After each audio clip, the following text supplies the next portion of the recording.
وحده والصلاة والسلام على من لا نبي بعده أما بعد فأعوذ بالله من الشيطان الرجيم بسم الله الرحمن الرحيم وطل بعد ذلك زنيم اللهم صل على سيدنا ونبينا وشفيعنا وحبيبنا ومولانا محمد صلى الله عليه وعلى آله وأصحابه وبارك وسلم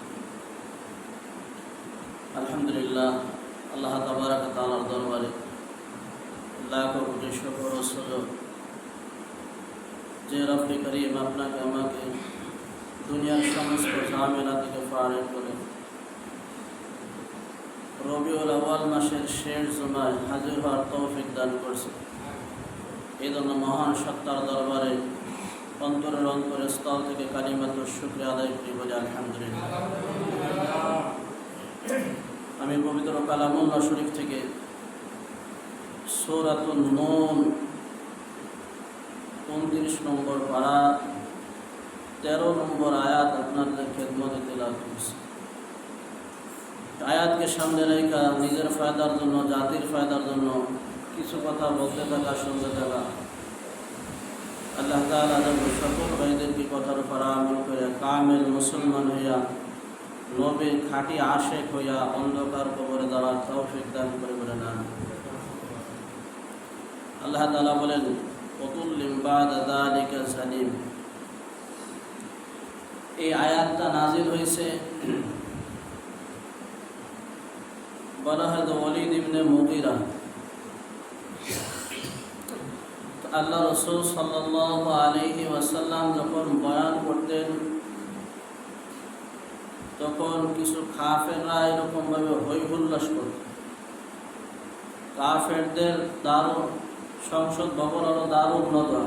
কোথায়? দারুন নদওয়া। দারুন নদওয়া একটা পরামর্শ হইল, সংগঠন গঠন করল মিস্টার আবু জাহেল, আবুল হেকাম, উতবা ইবনে শাইবা, এই বড় বড় খাটাস যেগুলা, এইগুলো একটা সিদ্ধান্ত পাশ করলো যে মুহাম্মদ যখন কোরআন তেলাওয়াত করবে তখন নাকি হই হুল্লা চিল্লাপাল্লা করবা। কি করবা? এর দ্বারা কি হইবে? মুহাম্মদ সুন্দরভাবে কোরআন তেলাওয়াত করতে পারবে না। আর এই কোরআনের বাণী যে শোনে সেই মুসলমান হয়,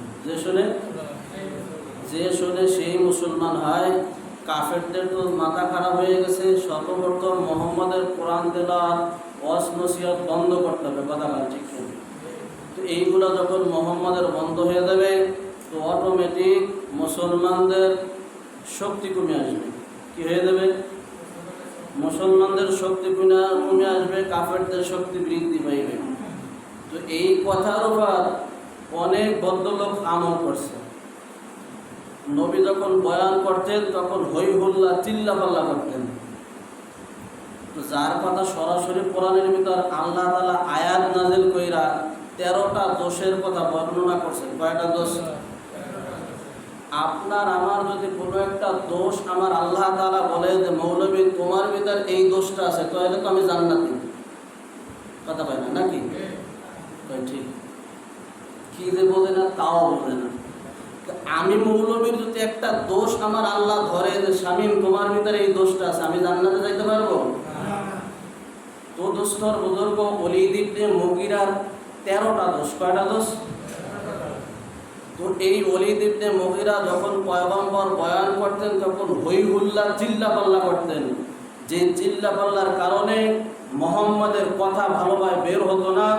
মুহাম্মদ যে কথা বুঝাইতে চাইতেন সেই কথা বুঝাইতে পারতেন না।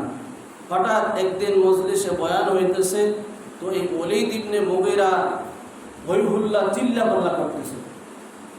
তো হযরতে জিবরিল আলাইহিস সালাতু ওয়াস সালাম ওই মজলিসের ভিতরে হাজির হয়েছে। বলতেছে ইয়া রাসূলুল্লাহ, ইয়া হাবিবাল্লাহ, আজকে মনটা তো মলিন মনে হইতেছে। আজকে তো সেইভাবে আপনি ওয়াজ করতে পারতেছেন না, কারণটা কি? তো বাবা কি ওয়াজ করব, সব তো শান্ত। ওই যে মাঝখানেটা দেখো দামরা, ওই দামরা মাঝে মাঝে হই হুল্লা চিৎকার দিয়ে ওঠে। এই জন্য ভালো কথাও আসতেছে না, মানুষের বোঝাবো সে বুঝ শক্তিও হইতেছে না। এই চিৎকার করতেছে। এই জন্য আমি আজকে বয়ান করে মজা পাইতেছি না। জিবরিল পরিচয় দিতেছে, শোনেন পরিচয়। তো হুজুর আপনি কি তারে চেনেন? কয় না বাবা আমি তারে চিনি না। কয় যেই দিন আসে ওই দিন ভেজাল করে। কি করে? যেই দিন আসে ওই দিন ভেজাল করে। তাই রাগ কইরা আমি তার নামও জিজ্ঞাসা করি না, তার অ্যাড্রেসটাও আমি নিই না। আমি কিন্তু সরাসরি কোরআনের থেকে আলোচনা করতেছি। সূরা কলম, সূরা নূনের 13 নম্বর আয়াত নিয়ে আলোচনা করতেছি। তো হুজুর আমি তার অ্যাড্রেসটা বলি। তো ঠিক আছে তুমি বলো। তো হুজুর ওর অ্যাড্রেস আল্লাহ তাআলা বলতেছে সূরা কলম সূরাতুল নূন 13 নম্বর আয়াত, উতুল্লিম বাদা যালিকা জানিম। বলেন নাউজুবিল্লাহ। এলো 1 নম্বর হলো হারামজাদা। বাংলায় বলে হারামজাদা। বাংলায় কি বলে? এর তরজমা হলো জারদ সন্তান। কি সন্তান? জারদ সন্তান। বিদায় কোরআনের বয়ান যখন করে তখন হই হুল্লা চিল্লা পাল্লা করে। এটা হলো 1 নম্বর সমস্যা। কয় নম্বর সমস্যা? 1 নম্বর সমস্যা হলো উতুল্লিম বাদা যালিকা জানিম। এ হলো হারামজাদা জাউর বাচ্চা, যেটা বাংলায় বলতে আমরা। তো আর যে 12টা দোষ আল্লাহ তাআলা বলতেছে, এর পাশাপাশি সিরিয়ালে সব দোষ আইসে গেছে। তো প্রথম দোষটা হলো ওর জন্মের ভিতর ভেজাল আছে। কিসের ভিতর ভেজাল আছে? তো ওর বাপ যখন সিরিয়ায় ব্যবসা করতে গেছে, ওই ফাঁকে ওর চাচা আইসে ওর মার সাথে আকাম কইরা সন্তান পয়দা হচ্ছে, যার বাচ্চা হলো ওর নাম হলো ওলিদ। আসলে ওলিদের সন্তান না, কিন্তু আস্তে আস্তে লালন পালন হইতেছে, ওই ঘরে থাকতেছে। মানুষ জানাজানি হলে কি হয়ে যাবে, এই জন্য পরিচয় দিতেছে সে মুগীরার ছেলে। আসলে মূলত মুগীরার ছেলে না। কথা কাছে কি না, এ হলো তার চাচার সন্তান। এটা হলো হারামজাদা জাউরের বাচ্চা। এই জন্য জন্মের ভিতর ভুল আছে। এই জন্য সে কোরআনের মাহফিলে আপনার সামনে এসে মুখে মুখে তৎপর করে। কথা কান ঠিক কিনা? শুধু কি এই আয়াত তার জন্য নাজিল হয়েছে? না, এই আয়াতের হুকুম কিয়ামত পর্যন্ত থাকবে, কিয়ামত পর্যন্ত চলতে থাকবে। কথা কান ঠিক কিনা? মাঝে মাঝে কিছু নাস্তিকের বাচ্চারা নবীর ইজ্জত নিয়ে সিনিমিনি বলতেছে। কথা বলেন ঠিক কিনা? আজকে ভারতে নবীর চরিত্র নিয়ে ব্যঙ্গচিত্র করতেছে। ও যুবক, তুমি আশিকে রাসূল দাবি করো, তুমি মসজিদে নামাজ পড়ো, তুমি 50 বার হজ করো, তুমি তাহাজ্জুদ পড়ো, আউবিন পড়ো, আর নবীর প্রতিবেদন যদি তোমাকে না পাওয়া যায়, কসম খোদার এই নামাজ রোজা হজ যাকাত তোমার জান্নাত পর্যন্ত পৌঁছাবে না। কথা বলেন ঠিক কিনা? কারণ রাসূল বলেছেন লা ইউমিনু আহাদুকুম হাত্তা আকুনা হাব্বা ইলাইহি মিন ওয়ালিদিহি ওয়া ওয়ালাদিহি ওয়ান নাসি আজমাইন। পরিপূর্ণ মুমিন কামেল মুসলমান ততক্ষণ পর্যন্ত হইতে পারবে না তুমি দুই চোখে যা কিছু দেখো আর না দেখো, সমস্ত বস্তুর থেকে আমি নবীকে বেশি মহব্বত আর ভালোবাসা না দিতে পারলে তুমি পরিপূর্ণ মুমিন হইতে পারবে না। কথা কান ঠিক কিনা? আজকে নাস্তিকের বাচ্চারা মাঝে মাঝে নবীর ইজ্জত নিয়ে সিনিমিনি করতেছে। কথা কান ঠিক কিনা? আমরা যদিও ভারত যাইতে পারবো না, তো আমরা বয়ানের মাধ্যমে আমরা তাদেরকে শুনাই দিতেছি। ও নাস্তিকের বাচ্চারা, আমি বলবো তোদের জন্মের ভিতর ভেজাল আছে। কথা কান ঠিক কিনা? সে হইতে পারে ইহুদি, হইতে পারে খ্রিস্টান, হইতে পারে নাস্তিক, যে ধর্মেরই হোক না কেন, ওর জন্মের ভিতর ভেজাল আছে। নচেত সে নবীকে কোনোদিন গালিগালাজ করতে পারে? কথা কান পারে? এর জন্মের ভিতর ভেজাল আছে। কথা কান ঠিক কিনা?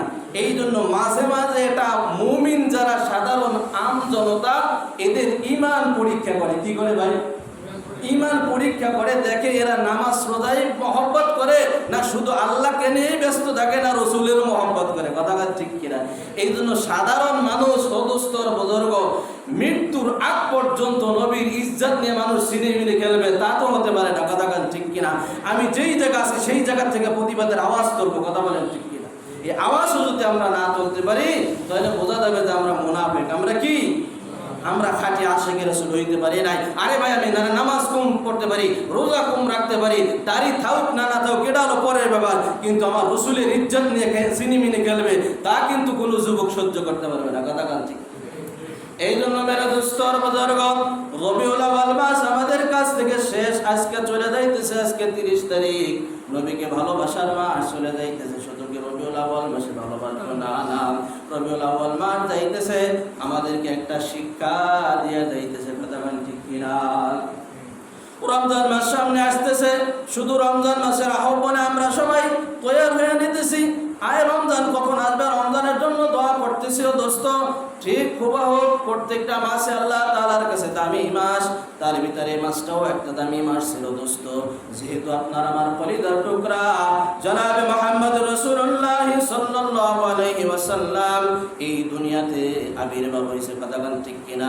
আল্লাহ তাআলা এই দুনিয়াতে পাঠাইছে, আবার এই রবিউল আউয়াল মাসে আল্লাহ রাসূলকে দুনিয়া থেকে আল্লাহ তাআলা উঠাই নিয়ে গেছেন। ও দোস্ত, রবিউল আউয়াল মাসে রাসূলকে ভালোবাসবো, বাকি 11 মাস ভালোবাসার কোনো কথা নাই, কোনো প্রশ্ন নাই, তা হতে পারে না। আমি যেহেতু রাসূলের উম্মত, আল্লাহর বান্দা, নবীর উম্মত দাবি করি, আমার প্রত্যেকটা কাজ, প্রত্যেকটা ইবাদত রাসূলের তরিকা মতো হইতে হবে, কথাগান ঠিক কিনা? আমার আল্লাহ তাআলা বলেন, হে আমার বান্দারা, তোমরা এমন কাজ করো যে কাজটা কইরা আমি আল্লাহকে রাজি কইরা বলাইছো, কিন্তু এর ভিতর রাসূলের কোনো সুন্নাত নাই, সুন্নাত মাফিক কোনো কাজ নাই, কিন্তু এটা পুঙ্খানু আল্লাহ তাআলা, আমি আল্লাহ তাআলা কবুল করব না, কথাগান ঠিক কিনা?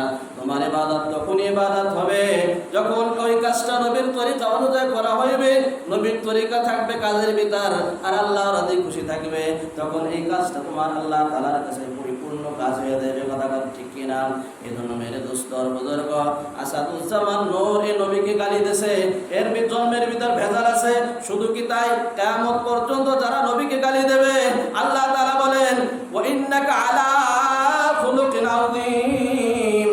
পৃথিবীতে যত মানুষ আছে, যত মানুষ আল্লাহ তাআলা পাঠাইছে, সূরা কলম 3 নম্বর আয়াত আল্লাহ তাআলা বলতেছে, হে হাবিব, আপনার চরিত্রের দায়িত্ব আমি আল্লাহ তাআলা দান করলাম, আপনার চরিত্রের কথা আমি আল্লাহ তাআলা বললাম। কিয়ামত পর্যন্ত যত মানুষ আসবে, কোন মানুষের চরিত্রের কথা আমি আল্লাহ তাআলা গ্যারান্টি দিতে পারলাম না, শুধুমাত্র একমাত্র কেবলমাত্র আপনার চরিত্রের কথাই আমি স্বীকৃতি দিতেছি, বলেন না সুবহানাল্লাহ। ওয়া ইন্নাকা আলা খুলুকিন আযীম।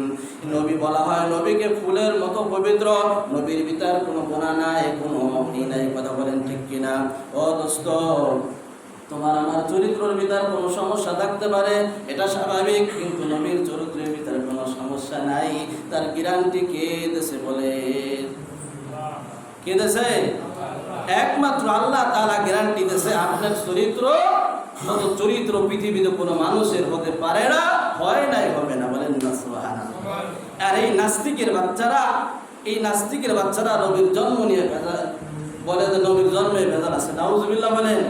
নবীর চরিত্রের ভিতর ভেজাল আছে। ভাই, আপনার আমার চরিত্রের কোনো সমস্যা থাকতে পারে, এটা স্বাভাবিক। আমরা মানুষ গুনাহগার, মানুষ গুনাহ করতে পারে, কিন্তু নবীর কোনো চরিত্র, কোনো ভেজাল নাই। আহলে সুন্নাত ওয়াল জামাতের আকীদা, প্রত্যেকটি নবী হলো মাসুম, আর যারা নবীকে মাসুম না মনে করবে তাদের ভিতর ভেজাল আছে, কথা ঠিক কিনা? এই জন্য বলতেছিলাম, বুরহান নামের অর্থ হলো অকট্ট দলিল। কি দলিল? অকট্ট দলিল, যে দলিলের ভিতর কোনো ভেজাল নাই। কি নাই? কোনো ভেজাল নাই। আল্লাহ তাআলা নির্ভেজাল ভাবে বয়ান করে দিয়েছে, কথা ঠিক কিনা? তো দুই নাতি ইমাম হাসান আর হুসাইন এই নামের পরীক্ষা দিতেছিল যে কার নামটা বেশি সুন্দর হয়, কার হাতের সাইনটা বেশি ভালো হয়, সেই নবীকে মহব্বত বেশি ভালোবাসে, বলেন না সুবহানাল্লাহ। চট সিলেটে লেখছে, লেখাটা বড় ভাইকে দিয়েছে, বড় ভাই বিচার করতে পারে নাই, মার কাছে গেছে, মা বিচার করতে পারে নাই। তার বাবা, আল্লাহ রাসূল বলতেছে, আনা মাদিনাতুল ইলম আলিয়ুন বাবুহা, আমি হলাম ইলমের শহর, মদিনা যত ইলম আল্লাহ তাআলা আসমান থেকে নাজিল করছে, এই ইলমের শহর, আমি হলাম শহর, আর আমার আলী হলো তার দরজা, বলেন না সুবহানাল্লাহ। তো এই শহরে যদি ঢুকতে হয়, তবে তো অবশ্যই গেট দিয়ে ঢুকতে হবে, নাকি? ঢোকা লাগবে না, লাগবে না? তো আলী সম্পর্কে, আলী আরবি সম্পর্কে বেশি পারদর্শী, আরবি সম্পর্কে বেশি লেখাপড়া জানে, তাইলে যাও তোমার বাপের কাছে, তোমার বাপ বিচার করে দেবে। কথা মনে আছে না নাই? আল্লাহু আকবার। হযরত আলী রাদিয়াল্লাহু তাআলা আনহুর কাছে যখন দুই সন্তান চলে গেল, ইমাম হাসান ও হুসাইন, যে বলতেছে, আব্বাজি তাড়াতাড়ি আপনি আমাদের বিচার কইরা দেন। কি বিচার বাবা? পয়লা চিরাটি লেখছে, মিম হা মিম দাল মুহাম্মদ, যার নাম বেশি সুন্দর সে নবীকে বেশি মহব্বত করে, ভালোবাসে। আল্লাহু আকবার, আল্লাহু আকবার। এই সংবাদ যেদিন শুনছে, আলমার উমা মান আহাব্বা, যে যাকে মহব্বত করবে, যে যাকে ভালোবাসবে, কিয়ামতের ময়দানে সে তার সাথে জান্নাতে থাকবে, বলেন না সুবহানাল্লাহ। এই কথা যেদিন সাহাবীরা শুনছে ওই দিন সাহাবীরা এত খুশি হয়েছে, অন্য কথা শুনে এতটা খুশি হয় নাই। কারণ আমার জীবনের থেকে বেশি আমি নবীকে ভালোবাসি, কথা ঠিক কিনা? তাহলে বুঝলাম কি ও দোস্ত, তাহলে রাসূল যেই জান্নাতে থাকবে আমিও তো সেই জান্নাতে থাকবো, কথা ঠিক কিনা? এর চাইতে খুশির সংবাদ আর আছে যুবক? এর চাইতে খুশির সংবাদ নাই। আলী রাদিয়াল্লাহু তাআলা আনহু বলতেছে, দাও বাবা, যে তাড়াতাড়ি চকার সিলেট দাও, আমি তোমাদের বিচার কইরা দেই। বিচার করবি আলী রাদিয়াল্লাহু তাআলা আনহু দুইটা চিলার যখন ওপেন করলো, দেখে দুটোর লেখা হুবহু একই লেখা, বলেন না সুবহানাল্লাহ। দুই সন্তান বলতেছে, বাবা আমাদের প্রেম আর আমাদের ভালোবাসা কি আসমানের মালিক কবুল করবে না? 100%, বলেন না সুবহানাল্লাহ। অবশ্যই তোমার প্রেম আর তোমার ভালোবাসা আল্লাহ তাআলা কবুল করবে। আমাদের লেখার রেজাল্ট কি দিবে? তোমাদের রেজাল্ট দিয়ে দেবে। যার সাথে প্রেম করতেছো সেই তোমার প্রেমের রেজাল্ট আজকে দিয়ে দেবে, বলেন না সুবহানাল্লাহ। অর্থাৎ বিশ্বনবী তোমার হাতের লেখার রেজাল্ট দিয়ে দেবে। যার হাতের লেখা বেশি সুন্দর হবে সে বিশ্বনবীকে বেশি ভালোবাসবে। নবীর কাছে চলে গেছে, ইয়া রাসূলুল্লাহ, ইয়া হাবিবাল্লাহ, তাড়াতাড়ি বিচার কইরা দেন কার হাতের লেখা বেশি সুন্দর। বলতেছে, নাতিরা আমার কি লেখা নিয়ে আসছো, তাড়াতাড়ি দাও আমার কাছে। বলতেছে, আপনার নাম মোহাম্মদ, মিম হা মিম দাল মোহাম্মদ, আরবিতে 4টা অক্ষর লাগে লিখতে। আপনার নামটা সুন্দর করে খোদাই করে আমরা লিখছি। যার লেখা বেশি সুন্দর হবে সে নবী মুহাম্মদুর রাসূলুল্লাহকে বেশি ভালোবাসবে। আল্লাহ রাসূল বলতেছে, দাও আমার নাতিরা, তাড়াতাড়ি দাও।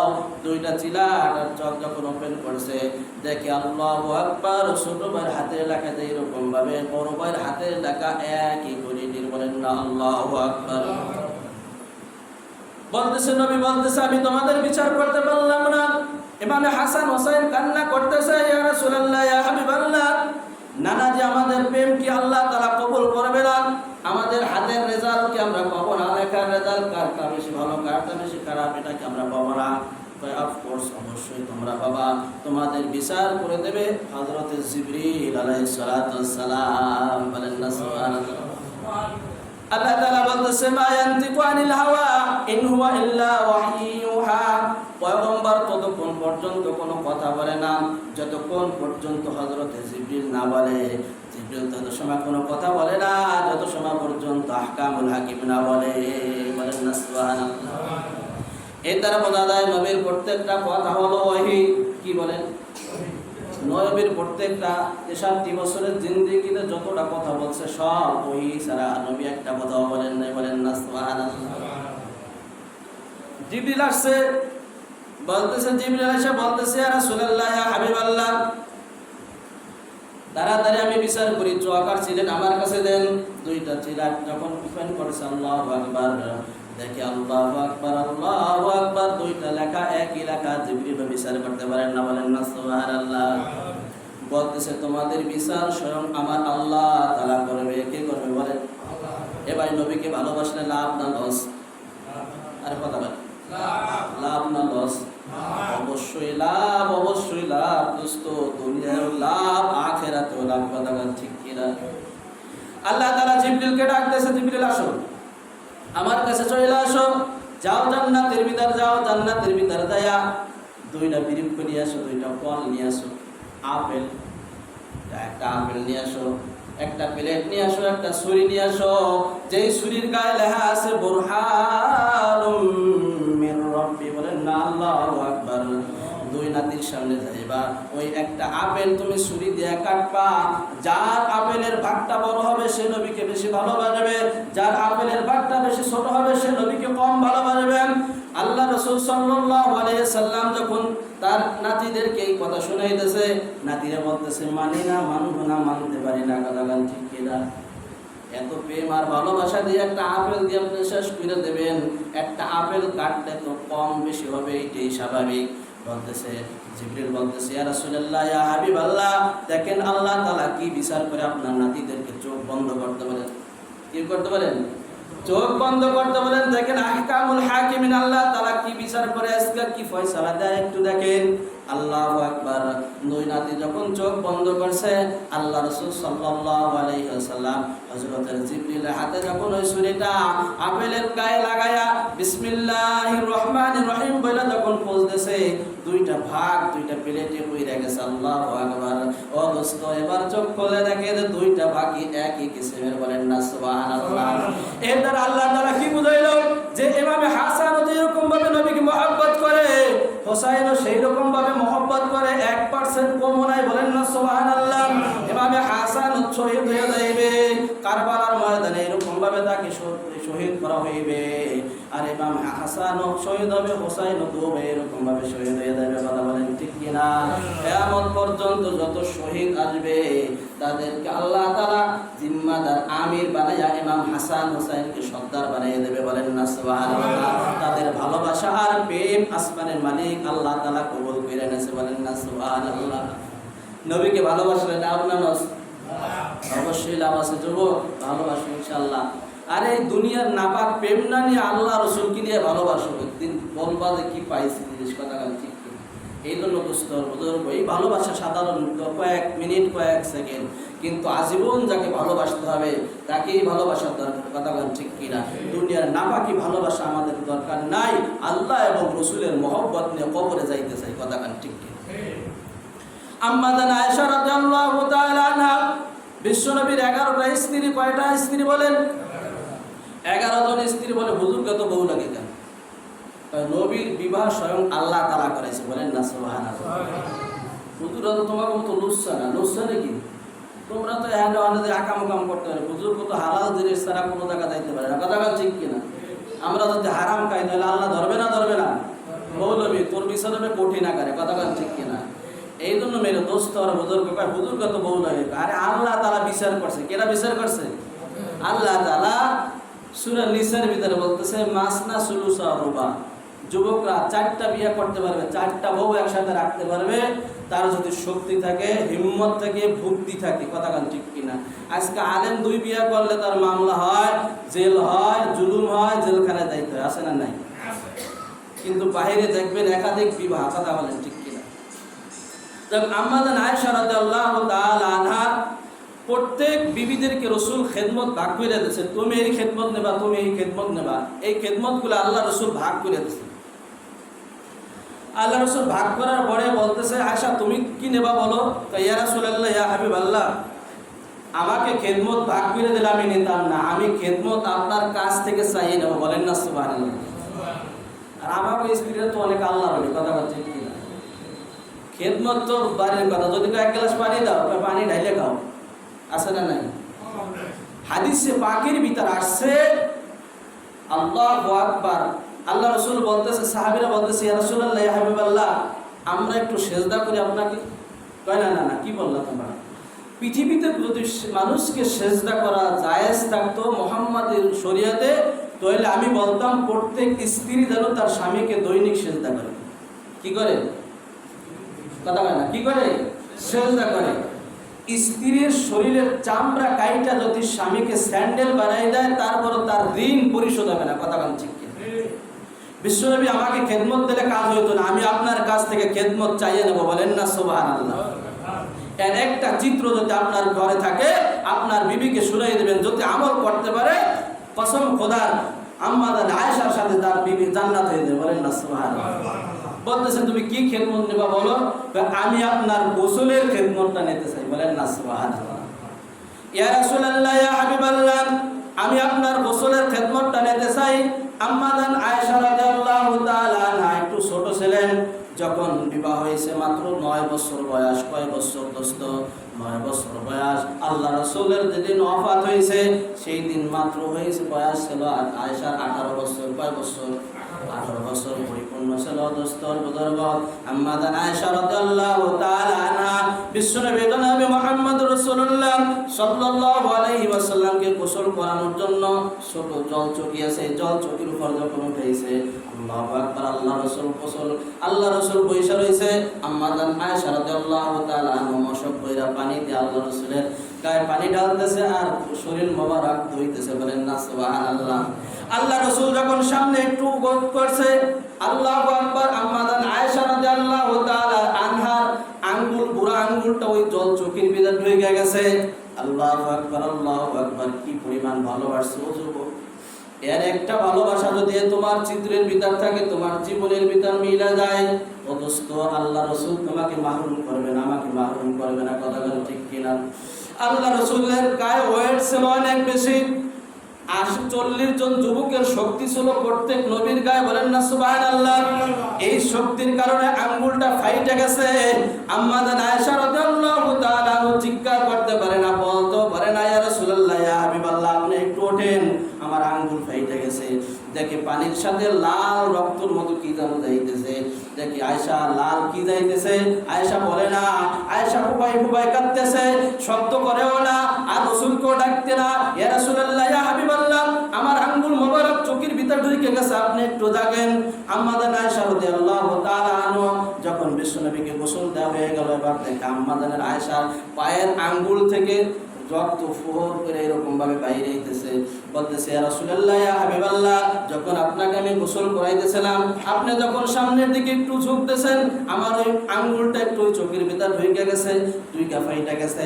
বলতেছে, আয়েশা, তুমি তো আমারে বলতে পারতা, ইয়া রাসূলুল্লাহ, ইয়া হাবিবাল্লাহ, জল চোখের তলে আমার আঙ্গুল গেছে, আপনি একটু ওঠেন। আয়েশা কি জবাব দেয় শোনো বন্ধুরা আমার। বলতেছে, ইয়া রাসূলুল্লাহ, ইয়া হাবিবাল্লাহ, আমার কলিজাও যদি ফাইটা যায়, আমি নবীকে বসার থেকে আমি দাঁড়াইতে বলবো না। বলেন না সুবহানাল্লাহ। আল্লাহ রাসূল মোহাব্বত নিয়ে আয়েশাকে জড়াই ধরছে আর বলতেছে, আয়েশা, আল্লাহ তুমি সাক্ষী থাকো, হে আসমানের মালিক তুমি সাক্ষী থাকো, ওই দিন কঠিন মুসিবতের সময় যেন আমি আমার আয়েশাকে না ভুলে যাই। আমার আয়েশাকে এমন বয়স আল্লাহ আপনি নিজে আপনি বিবাহ করাই দিয়েছেন। আল্লাহ রাসূলের বিবির এই ঘটকালি আল্লাহ তাআলা করছেন এবং খাদিজার ঘটকালি আল্লাহ তাআলা করছেন। এই দুইটা ঘটকালি স্বয়ং আমার আল্লাহ তাআলা ঘটক হইয়া বিবাহ দান করছে। বলেন না সুবহানাল্লাহ। আল্লাহ ওই দিন কঠিন মুসিবতের সময় যেন আমি আয়েশাকে ভুলে যাই না। আয়েশাকে সান্ত্বনা দিয়ে বাসায় নিয়ে গেছে। আল্লাহ রাসূল সাল্লাল্লাহু আলাইহি ওয়াসাল্লামের গায়ে তৈল মাখতেছে। আল্লাহ রাসূল সাল্লাল্লাহু আলাইহি ওয়াসাল্লামের গায়ে দেখে দশত পুরা ঘর গায়ে এরকম ভাবে আঘাত। আমাদের আয়েশা জিজ্ঞাসা করলেন, ইয়া রাসূলুল্লাহ, ইয়া হাবিবাল্লাহ, আপনার কি জীবনে কোনোদিন বসন্ত হয়েছিল? কয় না আয়েশা, আমার জীবনে কোনোদিন বসন্ত হয় নাই। তো এই যে দাগ দেখা যাইতেছে কালো কালো দাগ, এই দাগগুলা কিসের? আমাদের আয়েশা রাদিয়াল্লাহু তাআলা যখন এই প্রশ্ন করছেন, বিশ্বনবী আর সহ্য করতে পারে নাই, চোখের পানি আর রাখতে পারে নাই, কান্না করতেছে, বলতেছে, ইয়া রাসূলুল্লাহ, ইয়া হাবিবাল্লাহ, আমি কি আপনাকে কোনো কষ্ট দিলাম? কয় না আয়েশা, তুমি এমন কথা এমন জায়গা কথা বলছো, আমি বিশ্বনবী চোখের পানি রাখতে পারি না। এই দাগ হলো তায়েবের দাগ। ওই তায়েবের ওই যুবকরা যখন আমার গায়ে পাথর মারতেছিল, ওই পাথরের প্রত্যেকটা দাগ আমার গায়ে রয়েছে। ইয়া রাসূলুল্লাহ, ইয়া হাবিবাল্লাহ, আমি তো আল্লাহর পরে তো আপনি যদি আল্লাহ তাআলার কাছে দোয়া করেন তো আল্লাহ তাআলা আপনার দাগগুলা মিটাই ফেলাবে। কয় না আয়েশা, না না, এই একটা দাগের পরিবর্তে কিয়ামতের ময়দানে আমার লক্ষ লক্ষ লক্ষ লক্ষ উম্মতকে আমি শাফাআত করে জান্নাতে নিয়ে যাইব। ও দোস্ত, রাসূল তোমাকে আমাকে কি পরিমাণ ভালোবাসা দিয়েছে। আর নাস্তিকের বাচ্চারা নবী ইজ্জত নিয়ে সিনেমিনে চলবে, নবীকে গালিগালাজ করবে, আর তুমি টুপি মাথায় দেওয়া মসজিদে বসে সুবহানাল্লাহ কবা। জানি না তোমার সুবহানাল্লাহ আল্লাহ তাআলা কতটুকু কবুল করবে। কথা কান ঠিক কিনা? যদি ডাক আসে, আমাদের মুরাব্বিরা ডাক দেয়, জীবনের শেষ রক্তবিন্দু দেওয়া হইল, আমি শামীম নবীর ইজ্জতের ইবাদত করতে রাজি আছি। আপনারা রাজি আছেন না নাই? ইনশাআল্লাহ লা ইউমিনু আহাদুকুম হাত্তা আকুনা হাব্বা ইলাইহি মিন ওয়ালিদিহি ওয়া ওয়ালাদিহি ওয়ান নাসি আজমাইন। আল্লাহ তাআলা যেন কামিল মুসলমান, পরিপূর্ণ মুমিন মুসলমান হইয়া সম্পূর্ণ ভালোবাসাটুকু রাসূলকে দিয়া যেন